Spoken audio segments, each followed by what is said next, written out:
Now we travel to the island of Maui in Hawaii, where multi-building schools are designed to withstand natural forces. But protecting against intruders is still a challenge. Student television network correspondent Sydney Dempsey looks at how one architect is reimagining spaces that balance security with a healthy learning environment. It's part of our ongoing Student Reporting Lab series called The New Safe, in which student journalists investigate how school communities are adjusting to new concepts of safety in the classroom. Well, when I first came here, I thought it was really big. And I even had to use a map to try and find my way around. And I think I'm still using it today, just to check and make sure I know where I'm going. McKaylee Chalmers, a Maui High sophomore, has had her fair share of campuses. But after 7 schools and 5 states, something about Hawaii still stands out. It's nice to be outdoors and get some fresh air. Yeah, Hawaii is a unique environment in that I think, as all of us here live here know, we have a climate that is pretty much comfortable year-round. But over the years, Charles Kaneshiro, the president of an international architecture firm based in Honolulu, sees a storm brewing in his industry.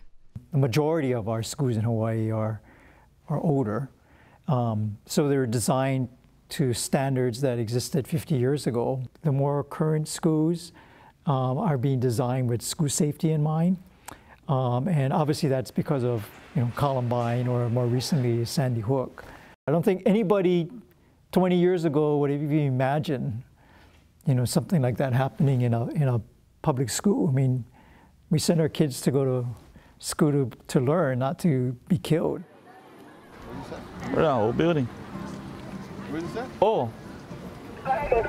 Alcansel has worked as a school resource officer for 3 years. He says he has noticed that with the rising risk of school violence, there are inherent challenges with protecting schools with multiple buildings. Trespassers can gain access to our campus 360 degrees, making it nearly impossible for us to maintain a secure campus unless we had the manpower to hold hand by hand and surround the school. It's pretty much impossible to keep somebody out.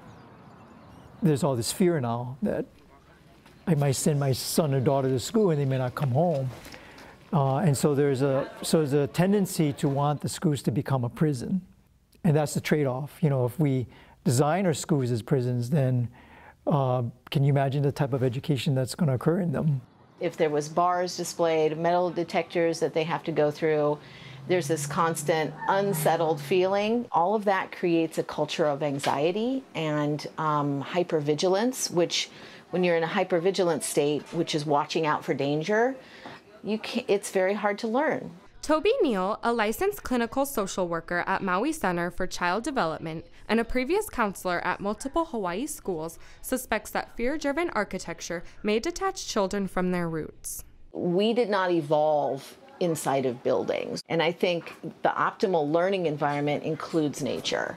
In order to balance the two, a good learning environment and a safe area is by having what we call zones of supervision. So instead of less glass, there's actually more glass. Puu Kukui Elementary School features large hurricane windows, which can hold form even when cracked to impact.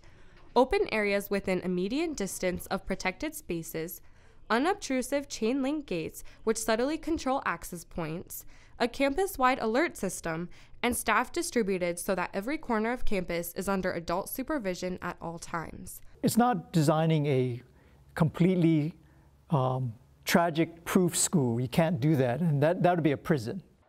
Ultimately, it's about balancing security with nurturing learning environments so students like McKaylee can enjoy what makes school school. She believes children should be able to come to school and just focus on their work and seeing their friends and not have to worry about their well-being or anything.